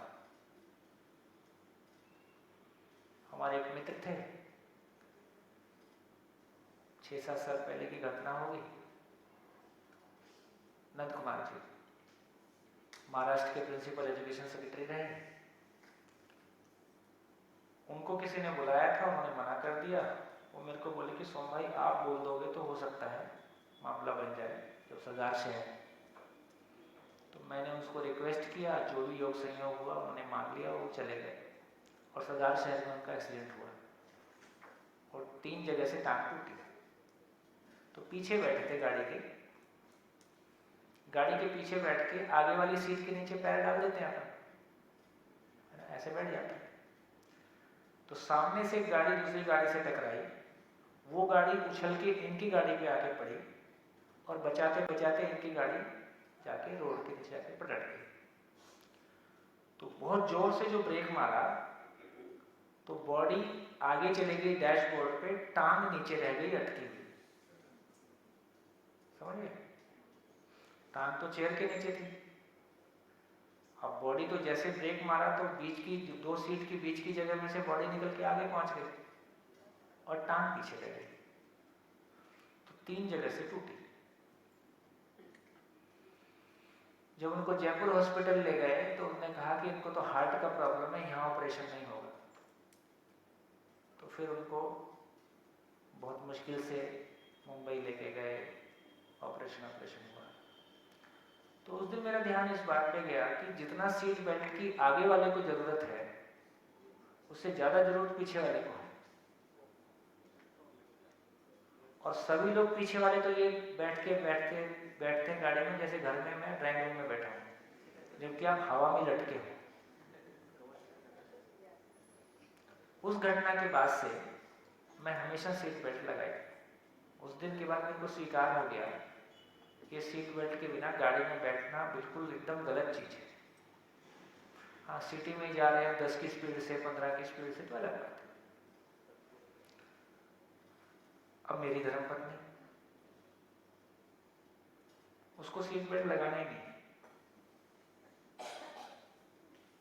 मैंने कोई भी तरीके से कह के देख लिया, नहीं लगा। एक दिन हम बहुत कोई आत्मीयता के साथ कोई बातचीत करते रहे गाड़ी में। मैं तो बैठता हूँ, हमेशा बोलता ही, मैं लगाता हूँ, लगा लो, चलाओ। एक दिन हम कोई बहुत आत्मीयता से बात कर रहे थे और किसी मुद्दे पे बहुत बढ़िया बातचीत हो रही थी। उस दिन मैं बोला, लगा लो। अच्छा, तुम्हारा मन है तो लगा लेते। एक ही बार लगाई, लेकिन मैं ये समझ पाया कि जिस क्षण वो भाव का लेवल बहुत ऊंचा था, उस क्षण स्वीकार लिया, बाकी क्षण में अपनी कंडीशनिंग काम आई। तो रूटीन में हम अपनी कंडीशनिंग से जीते हैं। जैसे भी मेरे अंदर भय है, असुरक्षा है, प्रतिक्रिया है, कंपैरिजन है, बहुत लोगों से पीड़ा पाई है, वो सब साथ साथ चलता है। लेकिन जैसे शिविर के दौरान आप फील करते हैं, कल हमने व्यापक वस्तु पे, मूल ऊर्जा पे चर्चा की। चर्चा करने के दौरान मूल वस्तु पे, मूल ऊर्जा पे चर्चा किसी भी शिविर में करते हैं, उस समय आदमी का भाव हाईएस्ट चला जाता है, क्योंकि वो महाभाव है। मूल ऊर्जा को एक नाम महाभाव भी है, महाकारण, महाभाव, क्योंकि वो संपूर्ण भाव का आधार है, वो संपूर्ण आत्माओं का आधार है, इसलिए एक नाम उसको अध्यात्म भी है। संपूर्ण आत्माओं का आधार है, इसलिए एक नाम अध्यात्म है। संपूर्ण भाव का आधार है, इसलिए एक नाम महाभाव है। तो ये समझ में आता है कि जब दो लोगों के बीच में, अब जैसे कोई व्यक्ति को, जैसे हम लोग शिविर लेते हैं तो लोग हमको बहुत ज्ञानी मान ही लेते हैं और वैसा ही सम्मान भी करते हैं और वैसी बात भी मान लेते हैं, क्योंकि वो उस प्रभाव में होते हैं। घर में ये प्रभाव थोड़ी चलता है, भाई पे भी नहीं चलता है। बेटा मुर्गी भी नहीं है तो मानव ही। तो जो भी सुखद स्थितियां हो सकती हैं वो हैं ही, लेकिन जो प्रभाव आपके ऊपर भी, जो प्रभाव पहले शिविर में बनता है, ये प्रभाव लगातार ऐसा नहीं रहेगा, ये हमको ही पता है।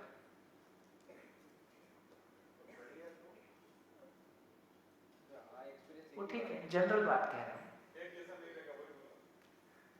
बदलता, दोनों की स्टेट ऑफ माइंड से बदलते रहता है। लेकिन बस मैं ये बात कहना चाहता हूँ कि जिस समय हम किसी व्यक्ति के साथ स्वयं बहुत भावपूर्ण से, जैसे माँ बच्चे की सारी बात मान लेती है, क्योंकि बच्चे की परस्परता में उसका भाव किसी हाइट पे होता है, लेकिन दूसरे के लिए उतना करना पड़े तो बिल्कुल नहीं करेंगे। तो इसका मतलब एक ही बात समझ में आई कि जिस क्षण या तो परस्परता वाले व्यक्ति का भाव बहुत ऊंचा है और सामने वाले को उसकी स्वीकृति है, वो जो कहेगा मान लेगा, या उसका स्वयं का भाव बहुत ऊंचा है तो जो सही है वही करेगा। तो इस पूरी चर्चा से जो निकल के आई बात वो ये कि मानव के भीतर यदि प्रिय को देखें तो हित उससे ऊंची चीज है। यदि सही अर्थों में साधन के रूप में शरीर को स्वस्थ रखने की मानसिकता है तो प्रिय से ऊंची चीज हित है। फिर उससे ऊंची चीज न्याय है, उससे ऊंची चीज धर्म है। सभी परिवार शिकायत मुक्त, अभाव मुक्त हो जाए तो दूसरे परिवारों को स्किल भी मिले और समझ भी मिले। जब मैं इस दृष्टि के साथ काम करता हूं तो ये व्यवस्था की दृष्टि है, और सारी पूरी धरती पे चारों अवस्थाओं में संतुलन आ जाए, ये अधिकतम मानव का चेतना का स्तर है। तो तुलन को देखें तो बेसिकली स्वयं को शरीर मानते हुए तुलन हमारा कंट्रोलिंग टावर है। जैसी मेरी दृष्टि होती है वैसे मैं निर्णय लेता हूं और उसके अनुसार चीजें आगे बढ़ती हैं। फिर आप कहते हैं कि मेरा एक मन ये कहता है, दूसरा मन ये कहता है। ये कहाँ है दो मन? तो तुलन में जो अलग अलग दृष्टियां हैं, आप एक सामान खरीदने जाते हैं, प्रिय दृष्टि बोलती है ले ले, लाभ दृष्टि बोलती है महंगा है।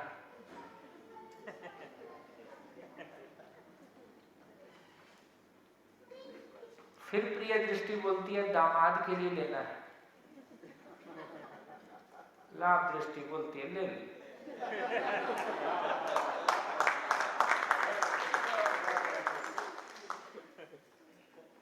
तो दामाद तो दम निकाल दे।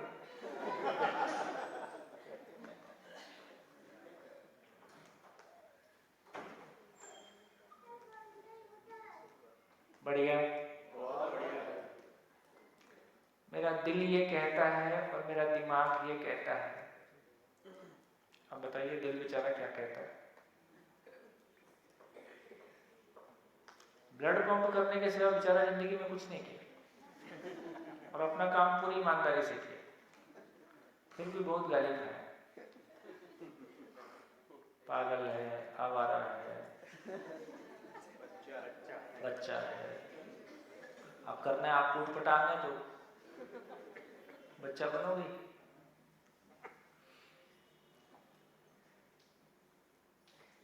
सर एक क्वेश्चन, हाँ दिल और दिमाग की बात आती है। हाँ तो यदि दुल्हन में नीचे वाली दिल है ऊपर दिमाग है, ऐसा कुछ है? जैसे अभी अपने कोई भी क्वेश्चन आता है, दिल और दिमाग की बात आती है। मैंने मेरे बच्ची को सिखाया था, बच्चे मतलब उसका जब शादी के लिए लड़के ढूंढने गया था, मतलब मीटिंग होती है, सॉरी, वो मीटिंग में मैंने बोला था, मुझे बोलता है कि पापा क्या करना चाहिए, कि मुझे क्या अच्छा लगता है, क्या खाना अच्छा लगता है, ये तो सब बहुत फालतू बात लगती है। ये सब बच्चे आके मुझे बोलते हैं, लड़का आके, कि तुमको खाना क्या पसंद है, तुमको कौन सा कलर पसंद है, ये सब फालतू बात करते हैं, तो मैं मीटिंग नहीं करती हूँ, मुझे क्या करना चाहिए। वो मीटिंग के लिए राजी नहीं हो रही थी। करेक्ट। तो मेरे दिल में जो आया, मुझे समझ में आया, कहाँ से आया मालूम नहीं, लेकिन मैंने बोला कि तुम दो चार मतलब आजू बाजू का क्वेश्चन, पापा क्या है, पापा का सोच क्या है, मम्मी क्या सोच क्या है, तुम क्या सोचते हो, तुम्हारा भविष्य क्या है, थोड़ा 10-15 मिनट बात करो, फिर बोलो कि कोई भी सिचुएशन आती है तुम्हारे जीवन में, बहुत महत्वपूर्ण सिचुएशन है, उसमें तुम जो डिसीजन लेते हो वो दिल से लेते हो या दिमाग से लेते हो, वो पूछो। तो तुमको जो आपका पार्टनर है उसको समझने का मैक्सिमम चांस वहाँ मिलेगा।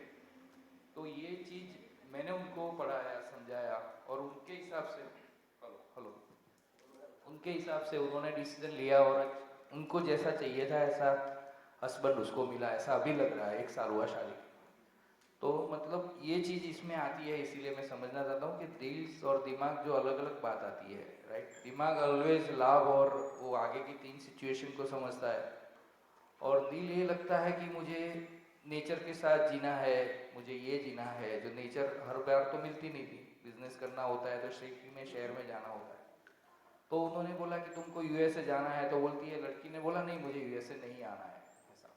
तो वो तो बात खत्म हो जाती है कि नहीं यूएसए नहीं आता है तो मैं तुम्हारे साथ नहीं आता। तो लड़के ने ऐसा बोला कि मुझे बिजनेस के लिए, मतलब थोड़े समय के लिए समझने के लिए या थोड़ा ये करने के लिए, अगर कहीं जाना पड़े तो मैं जाऊंगा, फिर वापस आ जाऊंगा।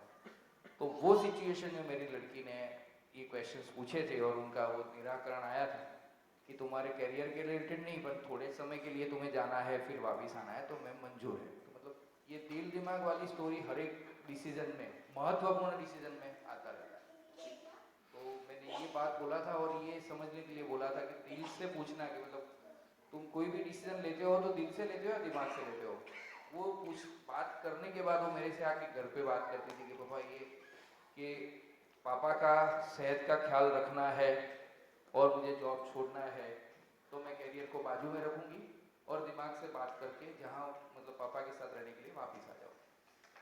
ये 1-2 बार ऐसे सिचुएशन खड़ा हुआ कि मुझे अभी हैदराबाद जाना है, पापा हैदराबाद आने के लिए ना बोलते हैं, एक लड़के ने ऐसा बोला, तो पापा की सिचुएशन ऐसी बनी तो मैं हैदराबाद में जॉब छोड़ के आ जाऊँ, ऐसा लड़के ने बोला। तो उन्होंने उनके लिस्ट में वो लड़का प्रायोरिटी में आया, दिमाग की बात साइड में रख के दिल की बात। तो ऐसा एक सिचुएशन पार्टनर ढूंढने के टाइम, मीटिंग में टाइम हुआ था। तो ये इसमें थोड़ा समझना चाहता हूँ, ये चीज़ बराबर है। हाँ जी, क्या समझ में आया?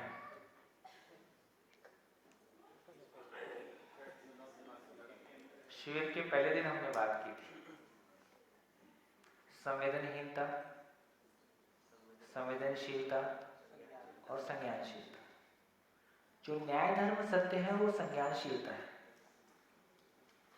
लेकिन जब संज्ञानशीलता हमारे पास नहीं है तो भी शरीर के आधार पर जो हम अपनापन महसूस करते हैं उसको संवेदनशीलता कह रहे हैं, और अपनों का तो फिर भी हम मोहवश भी कर लेते हैं। जब हम दूसरे लोगों का दुख दर्द भी महसूस कर पाते हैं, मेरे पास ज्ञान नहीं है लेकिन तन मन धन है, तो मैं सेवा कर देता हूँ, कुछ पैसे खर्च कर सकता हूँ, सपोर्ट कर सकता हूँ, तो इसको संवेदनशीलता कहा है। तो बेसिकली अभी जिसको बोलते हैं दिमाग, वो शुद्ध रूप से मैथमेटिक्स, कैरियर, प्रॉफिट, इस तरफ जाएंगे। जब दिल की बात कर रहे हैं तो थोड़ा सा संवेदनशीलता उसमें शामिल हो गई। तो दूसरे के दुख के लिए या दूसरा दुखी ना हो उसके लिए मेरा कुछ नुकसान होता हो थोड़ा बहुत, वो भी चलेगा। मेरे को कुछ मेरा समय लगाना पड़ता हो वो भी चलेगा। तो अभी जिसको दिल बोल रहे हैं वो संवेदनशीलता वाला पार्ट है, लेकिन ये पर्याप्त नहीं है। इतना होने से भाई ये सब तो हमारे पास है ही है, लेकिन इतने के बावजूद भी हमने अपनों से दुख पाया है कि नहीं पाया? पाया है। इसका मतलब है कि संबंध में तृप्ति पूर्वक जीने की निरंतरता हो जाए, उसके लिए संवेदनशीलता आवश्यक है। संवेदनशीलता की महिमा यह है कि वो उसमें रिसीविंग कैपेसिटी बढ़ी हुई होती है, वो चीजों को सुनने समझने की स्थिति में होता है। लेकिन यात्रा अभी शेष है। फाइनल जिसको कहें कि जहां मंजिल पे पहुंच गए, तो फिर वो संज्ञानशीलता है, जहां हम सही अर्थों में संबंध में जीने की योग्यता के साथ हैं, जहां है ना आगे तक का पूरा पैड क्लियर है। तो संवेदनहीन से संवेदनशील बेहतर है, संवेदनशील से संज्ञानशील बेहतर है। अभी ऐसा फ्लो बनेगा। संवेदनशीलता इसमें कहाँ आएगी? इन दृष्टियों में संवेदनशीलता कहाँ आएगी? तो बेसिकली वो न्याय दृष्टि ही है, जो कि अपने आप में कंप्लीट नहीं है, लेकिन फिर भी न्याय दृष्टि की तरफ हमारा कदम बढ़ गया है। इसलिए संवेदनशीलता को काफी हाइट पे रखा गया है। पूरा नहीं पड़ रहा है, लेकिन संवेदनशीलता न्याय के अर्थ में। बढ़िया। लौट के हम मन पे चर्चा करेंगे। मन के बारे में हमने बहुत सुना है, 100 हाथी का बल होता है, मन बहुत चंचल होता है ना, वगैरह वगैरह। एक दो लाइन बोल के अभी की बात पूरा करते हैं। मैं स्थिर रहना चाहता हूँ, मैं स्थिरता चाहता हूँ कि चंचलता चाहता हूँ? स्थिरता चाहता हूँ। और मेरे अंदर एक मशीन है मन नाम की, जो स्वभावतः चंचल है। ये मैन्युफैक्चरिंग फॉल्ट है कि नहीं?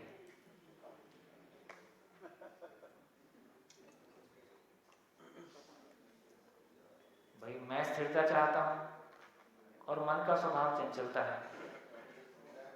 मन का स्वभाव चंचलता है, इसका मतलब चंचलता बनी रहेगी, और मैं स्थिरता चाहता हूं।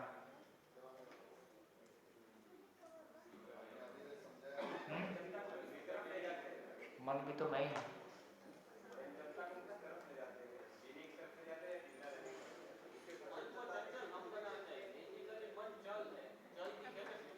अच्छा, नहीं, अपने हाथ में नहीं है मन को दुनिया की कोई ताकत पकड़ नहीं सकती।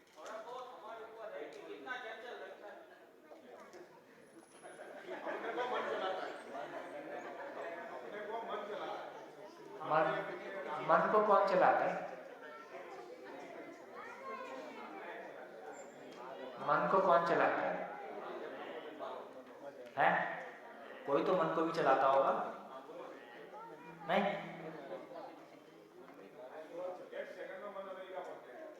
ओ, उससे अच्छा चलो एक सेकंड में मन अमेरिका पहुंच जाता है, इसको देखने वाला कौन है? इसका मतलब उससे उसको देखने वाला कोई है? इसका मतलब उससे ऊपर कोई है? भाई मैं किसी को जाते हुए देखता हूँ, इसका मतलब मैं देख तो रहा हूँ, और उसकी स्पीड को देख रहा हूँ, तो उससे ऊपर वाला हूँ।